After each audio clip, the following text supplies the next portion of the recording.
Wir schauen uns hier ein paar interessante Zahlen zum Volkswagen-Konzern an. Und zwar einmal, wie irre viele Autos sie da bauen.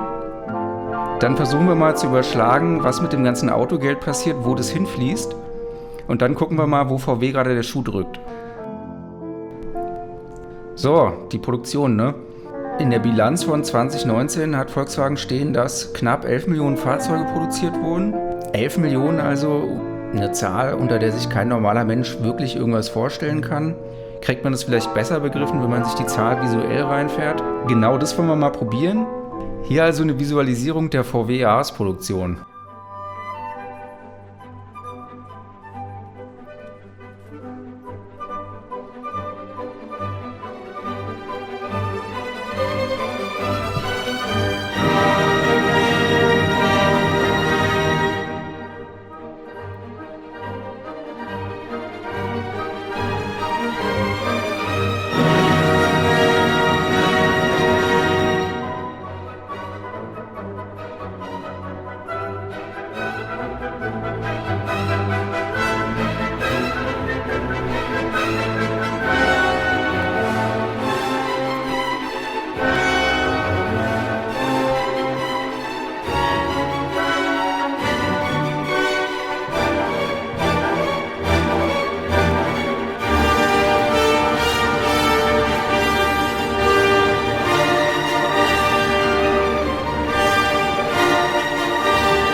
So sah also die Jahresproduktion aus in 2019. Stabil. Die Produktion auf die unterschiedlichen Marken im Konzern umgelegt sieht so aus. Über 90% sind diese Kleinwagen- und Mittelklasse-Marken. Also Audi baut natürlich auch Luxusfahrzeuge, aber ist halt der geringere Anteil. Nutzfahrzeuge, also Busse, Lkw und so weiter, stellt VW auch her, ist allerdings ein sehr kleiner Anteil. Die Luxusmarken spielen, was die Produktionszahlen angeht, natürlich nur eine kleine Rolle. VW ist ja weltweit unterwegs und spielt auf allen wichtigen Märkten eigentlich vorne mit. Wie sich die Produktion auf die verschiedenen Kontinente verteilt, sehen wir hier. Über die Hälfte der Produktion findet nach wie vor in Europa statt. Super stark ist auch Asien. 40% der produzierten Fahrzeuge. An Produktionsvolumen bleibt für den Rest der Welt also nicht mehr so viel übrig. In Nordamerika schlägt sich VW tapfer, ist aber halt kein Heimspiel, ne? In Südamerika war VW schon immer stark, die haben da noch einen Marktanteil von 12%. Afrika ist wie immer schwierig, einen richtigen Markt gibt es halt da leider nicht. VW ist seit Ewigkeiten in Südafrika am Start, macht da auch ein stabiles Geschäft, aber einen wirklich relevanten Eindruck in der Bilanz macht es in Afrika nicht. Was fällt an den Zahlen hier sonst noch auf?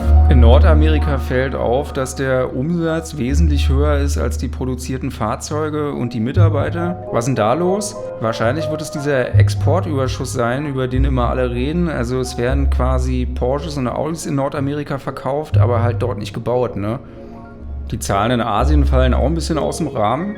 Da wird zwar massiv produziert, also immerhin 40% von diesen 11 Millionen da. Aber im Vergleich zu diesen Produktionszahlen wird relativ wenig Geld verdient und werden auch relativ wenig Leute beschäftigt.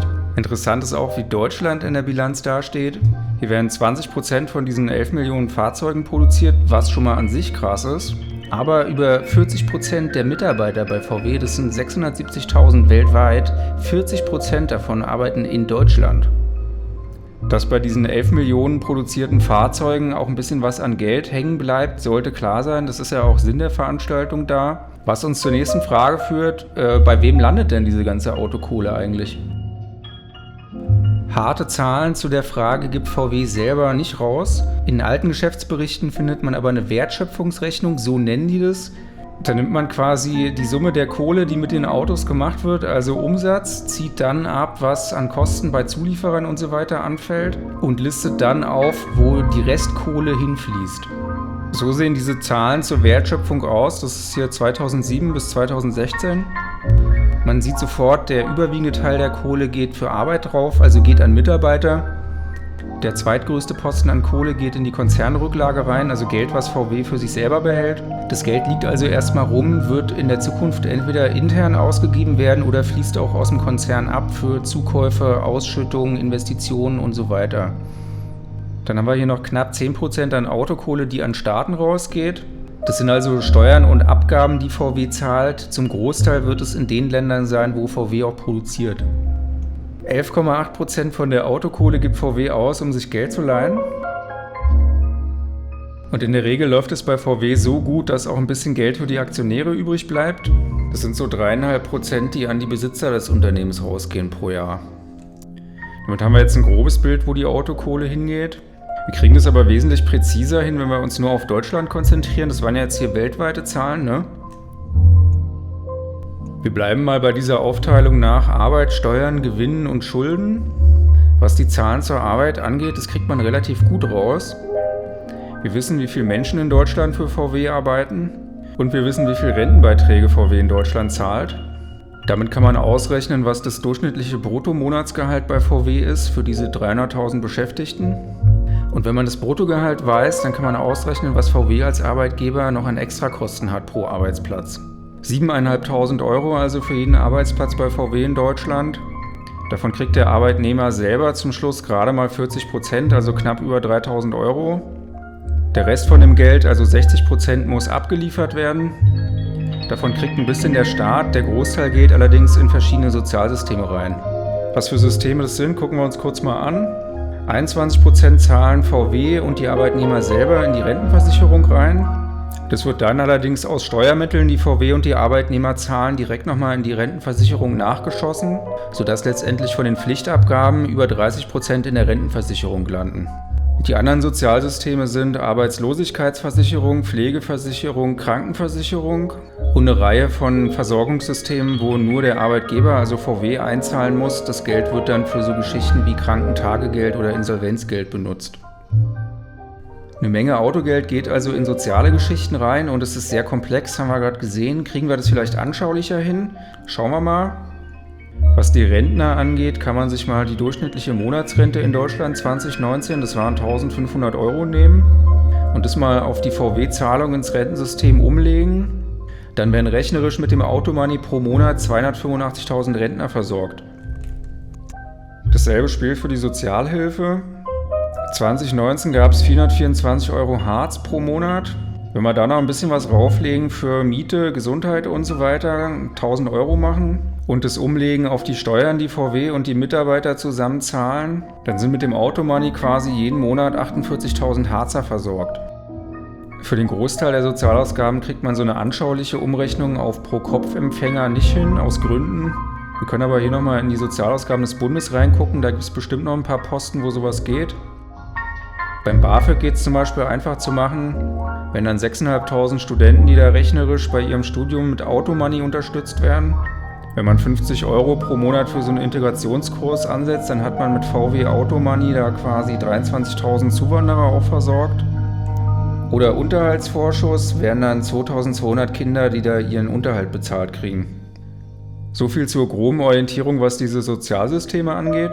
Unterm Strich kann man also mitnehmen, dass 40% von der Autokohle für Arbeit in Deutschland an die Mitarbeiter selber gehen, 10% der Staat kriegt und über 50% in alle möglichen sozialen Veranstaltungen reingesteckt werden.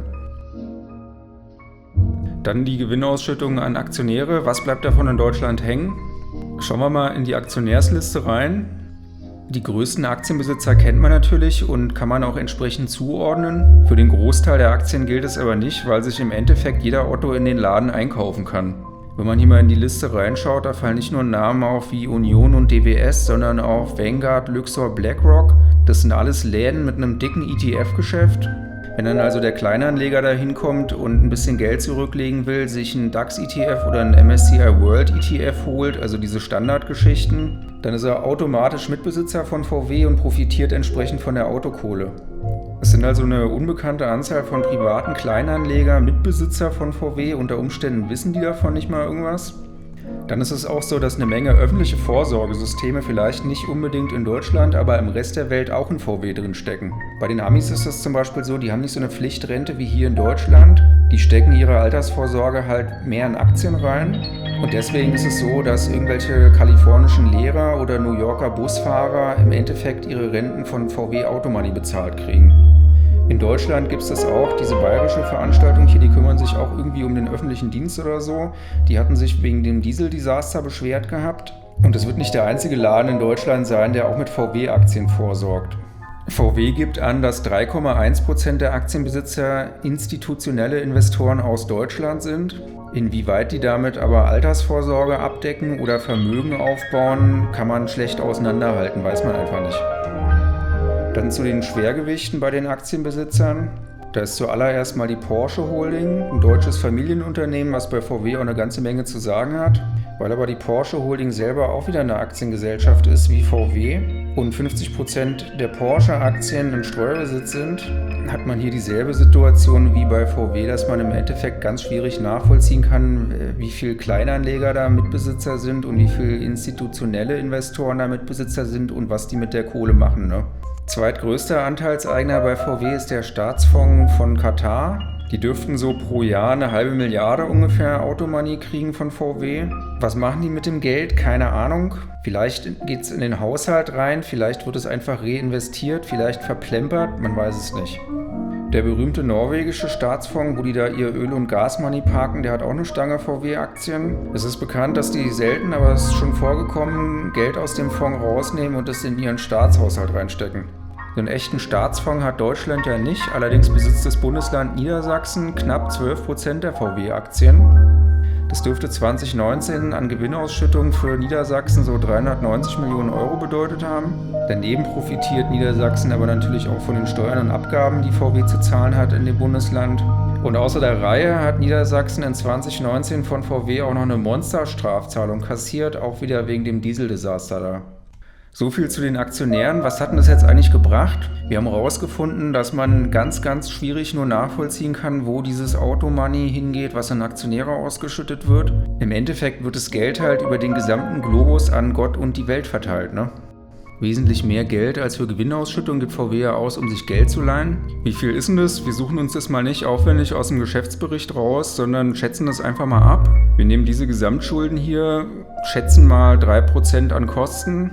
Mit der Rechnung würde dann VW pro Monat 500 Millionen Euro an Gläubiger zahlen. Wer kriegt dieses Automoney? Das können wir wie bei den Aktien auch wieder überhaupt nicht sagen. Und zwar aus demselben Grund wie bei den Aktien. Diese VW-Schulden kann sich nämlich im Endeffekt jeder kaufen. Allerdings ist es so, dass da wahrscheinlich wesentlich weniger Kleinanleger mitspielen als bei den Aktien. Dieses Anleihegeschäft ist halt was für größere Player eigentlich. Man kann aber davon ausgehen, dass auch in Deutschland der Otto-Normalbürger davon profitiert. Bei so trockenen Geschichten wie Lebensversicherung oder so, die in Deutschland ja auch viel verkauft wurden, ist anzunehmen, dass da sowas wie VW-Schulden zum Beispiel auch mit drin stecken. Es lässt sich halt aber überhaupt nicht quantifizieren, also welchen Umfang das hat, keine Ahnung. Also auch hier wieder ein großes Fragezeichen quasi. Das war im Endeffekt schon die Verteilung der Autokohle, die sich einigermaßen nachvollziehen lässt, wenn man es halt zuordnen kann. Von dem größten Teil des Autogeldes, was in Deutschland hängen bleibt, haben wir aber überhaupt noch nicht gesprochen. Und zwar sind es die Zulieferungen an VW in Deutschland, also quasi Firmen, bei denen VW einkauft, um dann damit Autos zu bauen. Wie bei VW kann man auch da wieder Kosten für Arbeit, Steuern, Staat und Schulden ansetzen. Das Problem ist aber, man findet dafür im Endeffekt keine sinnvollen Zahlen, um das darzustellen. Es ist zum einen so, dass man bei den Zulieferungen die unterschiedlichsten Geschichten mit dazu zählen kann. Es sind also nicht nur irgendwelche industriellen Partner, die VW da hat, um sich irgendwelche Getriebe oder so da einzukaufen, sondern im Endeffekt sind es auch Anwälte, Steuerberater, Werber, Securities, Putzfrauen, Autohändler, IT-Fachleute, Spediteure, halt die ganze Palette von A bis Z. Dazu kommt dann, dass man bei den Zulieferern natürlich echt schlecht sagen kann, wer davon jetzt in Deutschland sitzt, wer in Europa und wer im Rest der Welt. Also das kriegt man nicht mehr sinnvoll auseinandergefummelt in so einer globalisierten Welt, ja. Und dann ist es so, dass das bei den Autos auch eine politische Frage ist. Also je nachdem, zu wem man hingeht, wird er einem je nach seinem spezifischen Weltbild da unterschiedliche Sachen erzählen zu der Frage der Zulieferer. Die Umweltlobby wird also behaupten, es sind wesentlich weniger Leute, als es tatsächlich sind, und bei der Automobillobby ist es natürlich genau das Gegenteil. Wir können es also bestenfalls nur sehr grob darstellen, so als Größenordnung. Wir nehmen hier mal halbwegs seriös anmutende Schätzungen. Da wird von 2 bis 4 indirekten Arbeitsplätzen ausgegangen, die von jedem VW-Arbeitsplatz abhängen. Wenn man also mit dem Faktor 3 rechnet, würde das bedeuten, dass für jeden VW-Arbeitsplatz in Deutschland, das sind ja 300.000 knapp, dass das insgesamt 900.000 indirekte Jobs bedeuten würde. Und wenn man dann dieses Volumen von Arbeitsplätzen mal umlegt auf die Zahlen zur sozialen Umverteilung, die wir uns vorhin angeschaut haben, dann hat man, glaube ich, eine gute Idee von der Größenordnung, die dieses Automoney in Deutschland bedeutet. Weil das sind ja jetzt hier nur die VW-Zahlen, da ist ja kein Daimler, kein BMW, kein Opel und kein Ford mit dabei, ne? So, was ist denn jetzt das Fazit von der ganzen Geschichte? Wo geht die Autokohle hin? Zu dem guten Teil geht die an Millionen von Menschen, die damit ihren Lebensunterhalt bestreiten und ihre Familien satt kriegen, und zwar anständig. Und der überwiegende Teil der Kohle kommt der Allgemeinheit zugute, nicht zuletzt Menschen, die sich nicht um ihren eigenen Lebensunterhalt kümmern können, und die werden damit auf einem einigermaßen anständigen Wohlstandsniveau gehalten. Und zum Schluss nochmal ein kurzer Blick auf die Geschichten, mit denen sich VW gerade rumschlagen muss. Da war zum einen mal eine weltwirtschaftliche Lage, die nicht so rosig aussieht, nicht zuletzt wegen der Seuche. Ist also ein Umfeld, wo man nicht unbedingt mehr Autos verkaufen kann als in den letzten Jahren, wie es aussieht. Dann wird die Autoindustrie von allen möglichen Seiten dahin gedrängt, halt einen strukturellen Wandel zur Elektromobilität durchzuführen, was in Bezug auf die Zahl der Arbeitsplätze problematisch ist, weil es anscheinend so ist, dass bei den Elektromotoren im Gegensatz zu den Verbrennermotoren wesentlich weniger Manpower benötigt wird. Und zwar sowohl was die Montage angeht, als auch in irgendwelchen nachgelagerten Feldern, also in den Werkstätten oder so. Dann hat VW gerade mit dem Druck von Umweltschützern und Klimaschützern zu kämpfen, die gerade ein tierisches Momentum haben. Zumindest sieht es in dieser Blase hier so aus. Vielleicht ist da auch weniger dran, als man denkt. In so einem Riesenladen wie bei VW ist eigentlich immer was los. Man weiß nicht, ob das Dieseldesaster schon aufgearbeitet ist oder ob da vielleicht noch intern irgendwas korrigiert werden muss. Von den Problemen auf der Liste hier scheint es aber das kleinste zu sein, vor allem weil VW das halt selber regeln kann und dann nicht von irgendwelchen externen Kräften abhängig ist. Das politische Umfeld lässt auch zu wünschen übrig. Es ist nicht nur in Deutschland so, sondern auch in Europa, wo ja wesentliche Entscheidungen getroffen werden, die VW angehen, also zum Beispiel Emissionsregeln und so Geschichten. Da hat man nicht das Gefühl, dass großartig auf die Interessen der Autoindustrie Rücksicht genommen wird. Also jetzt nicht mal in Bezug auf irgendwie eine aktive Unterstützung, sondern irgendwie hat man das Gefühl, dass da tatsächlich offene Feindschaft herrscht beim Gesetzgeber, ne? Also ein schlechtes politisches Klima, ein politischer Klimawandel, der halt verhindert, dass man ordentliche Autos verkaufen kann. So, wir machen hier aber mal positiv Schluss, wie sich das gehört. Was wäre der Best Case? Zuallererst würde das bedeuten, dass der Gesetzgeber das hinkriegt, hier mal eine Infrastruktur auf die Beine zu stellen, damit die Leute Bock haben, E-Autos zu fahren überhaupt. Dann wäre es cool, wenn VW das auf die Reihe kriegt, einen Bestseller rauszuhauen. Vielleicht wird ja eins von den ID-Modellen sitzen, sodass man da so eine Art E-Käfer hat am Ende. Dann wäre es geil, wenn Afrika mal klarkommt, sodass man da halt einen anständigen Markt hat, um ordentlich Autos zu verkaufen. Also vielleicht geht es ja mittelfristig irgendwie. Und dann wäre es cool, wenn man die öffentliche Wahrnehmung mal zurechtrücken kann, sodass man da wieder ein bisschen mehr Rückhalt hat und aus der Defensive da rauskommt, ne?